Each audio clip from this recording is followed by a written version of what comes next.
what?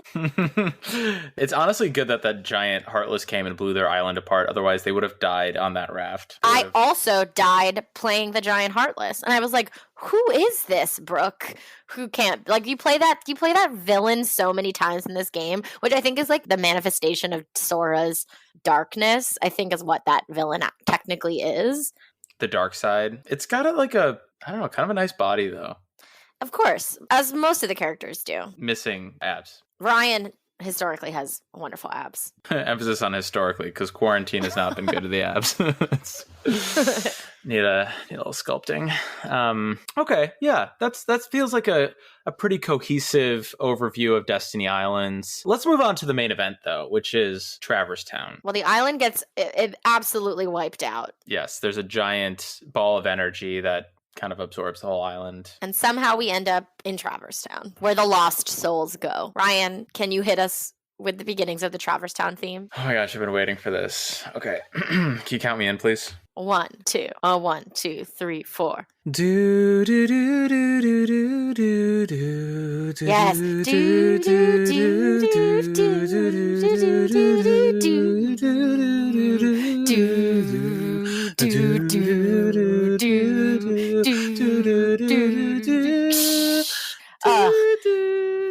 Yeah. The Traverse Town theme bops. Unfortunately, this is the only game where we ever get to experience Traverse Town. I feel like we go back in 2. When? Or do we go to Twilight Town? Twilight Town takes over for Traverse Town. Oh, I do love Traverse Town. You never forget your first town. You never do. You never. And it seems like for livability, I would love to live in Traverse Town. First of all, it's always dark. There's a hotel. Everything's very clean. It's very neon. There are fountains. There are fountains, yes. There are stores. Cafes. There are so many secret doors. There's a shop full of gizmos. Yes. So you get to Traverse Town and you like Scooby-Doo around with Donald and Goofy. And let me tell you, I was like, I know where to go. I know what I'm supposed to do. What the fuck do I do? Because I was like, Ryan, what do I do? And he was like, go here. And I was like, I did. And he was like, then go here. And I was like, I did. And then he was like, and then go back here. And then I was like, I'm there right now. And then I talked to someone and it triggered a cutscene. It's like, how are you supposed to know that, really? But it's setting up the entire game, which is basically like you need to just explore everything until it triggers a progression in the plot. Okay. I love Traverse Town, the world. I hate Traverse Town, the level. At least part 1 of Traverse Town, because you do revisit it later in the game. True. Many times throughout the game. Because I will say that something that is not in Kingdom Hearts 1 that exists in all the other games is the idea of the Moogle shop, which is like a portable item thing. But I think in Kingdom Hearts 1, the only place that there's like an accessory and item purchasing is in Traverse Town. So you have to continuously go back. Have you ever spent any energy leveling up your gummy ship? I've actually tried this time, and it is so confusing and so not user-friendly that I'm just like, why? I just want to get through it as fast as possible, and I don't want to die, so no. I don't want to spend any more time on it than I need to. What about you? I love that. I tried last time, and I was like, I don't get it. I have the blueprint. Can you give me the things? And then I was like, now I have to do what with it? And then I stopped. Rightfully so. If there's any listener out there who has ever experienced the gummy ship building process in a positive way, please let us know. Let us know. You know who does get his moment in the sun in Birth by Sleep is Stitch. Yeah. And like couldn't give us fucking Cusco. They give us Stitch. Thank you. I thought you were going to speak positively of Stitch in relation to Cusco. Because like I think, why would you have Stitch when you could have Cusco? Why would you have, I mean, even the Tangled world in 3, you could have Machu Picchu. Maybe they did it out of respect for Eartha Kitt. Oh, may she rest. Yeah, but I want Kronk. I just need Kronk. Why couldn't it have been Kronk instead of Ratatouille? Let me make things with Kronk. Oh my god. And Patrick Warburton, who's the voice of it, like would be so down. Justice for the Emperor's New Groove. Yeah. So that's what we need in Kingdom Hearts 4. I'm keeping a list of worlds I need. Yeah. I also want Traverse Town to come back. I want another shot at Traverse Town. Oh, because the reason why Traverse Town doesn't come back is I think is a plot point, because Traverse Town exists only because the people who live there, their worlds have been wiped out, and when you restore the world at the end of Kingdom Hearts 1, all those people go back to their respective worlds. And then Twilight Town is a world in and of itself, so it takes its place. I think that is my dramaturgy of the end of Traverse Town. I think that's right, but like, think of how cheap the real estate prices are. Like, if I could live somewhere in any of the worlds, it would probably be Traverse Town, because no one lives there. I could like build a flat above Pongo and Perdita's, and Pinocchio lives in Traverse Town now with Geppetto. Well, yeah, they can't stay in that whale forever. Yeah, I guess that's true. That's a fun question. If you could, well, I guess you answered it, but if you could live in any of the worlds, you would pick Traverse Town. I feel like it's the least drama. In Kingdom Hearts 1, I think I would still want to live in Hollow Bastion, because you have that like floaty rock area. You have a beautiful library. I'm partial to the Beast. I love Hollow Bastion. But where would you eat? Like, where would you get food? I don't know. You take that up with Lumiere. Well, Lumiere's not there.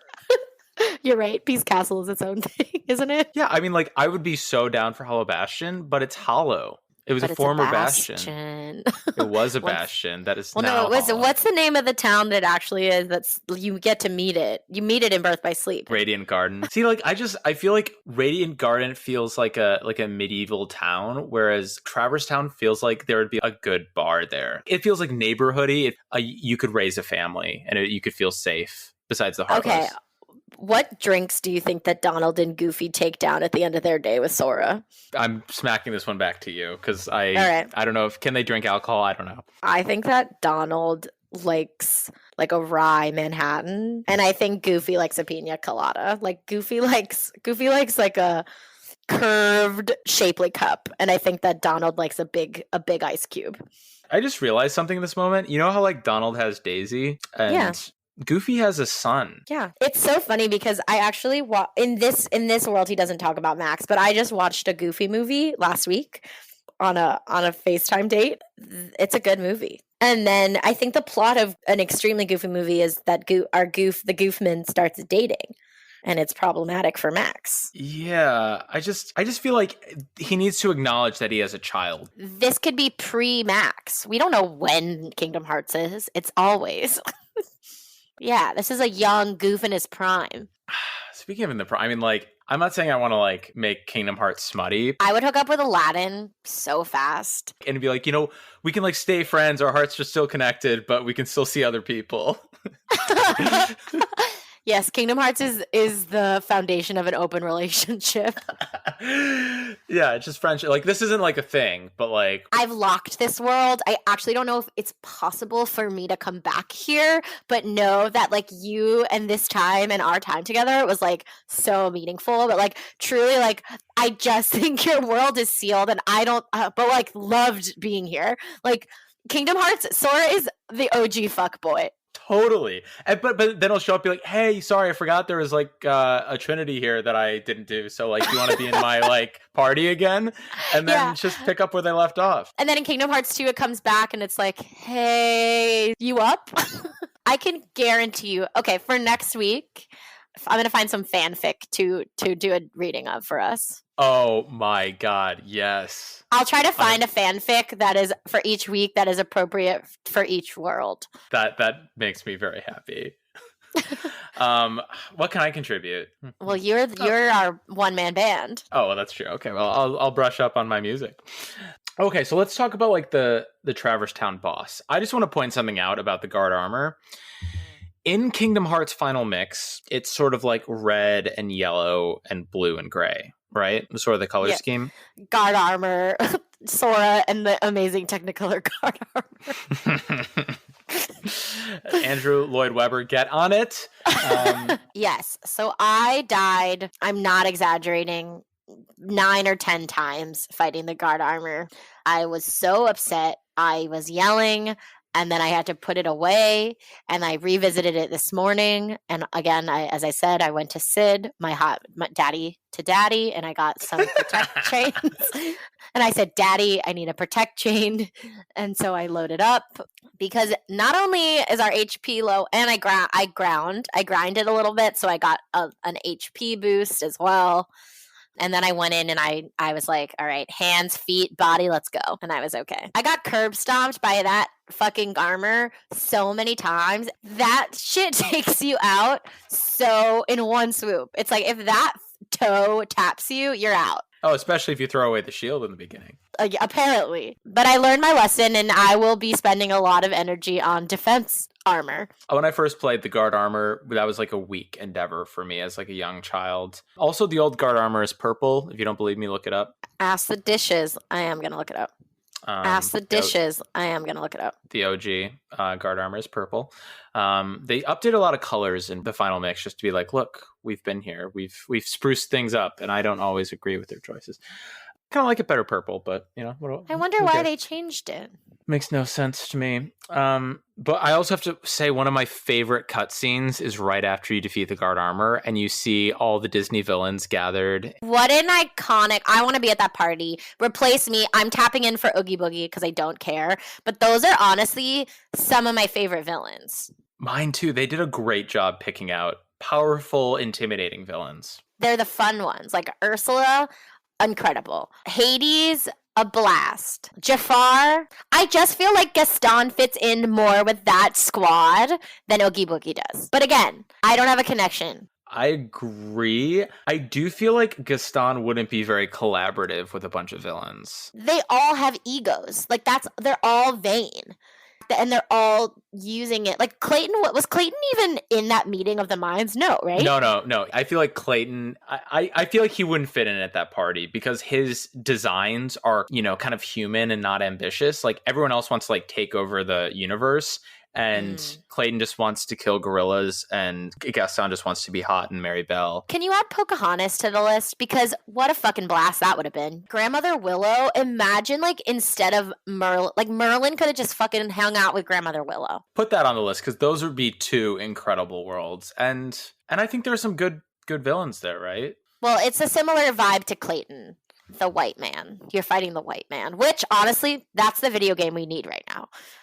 Truly, I mean, of the time. And actually, I want to point out Princess and the Frog. I was thinking Princess and the Frog. Imagine fucking going down the bayou. So fun. Oh, put on the list. And who's the witch doctor villain? Oh no. It's something I don't know. Oh, people are petitioning to make Splash Mountain a Princess and the Frog. There's a big we can talk about this later. There's a big petition to change the theme of Splash Mountain at Disney World and Disneyland because its source material is Song of the South, which is yes, extremely problematic. And it's weird that it still exists because you cannot find Song of the South on any like it is impossible to find the film. So like the fact that it like still remains immortalized in this ride is like a little bit bizarre. But it's like they use the characters but not any of the plot, obviously. But inherently, it is still extremely racist. I'm gonna find that petition and sign it. Back to Traverse Town. Okay, yeah. Traverse Town it's restful, and I love that you go back for another equally fulfilling, maybe more fulfilling visit. Yeah. Let's cut the shit. Like, what's your rating of Traverse Town? Like, we can talk in circles for days, but we need to put a number to it.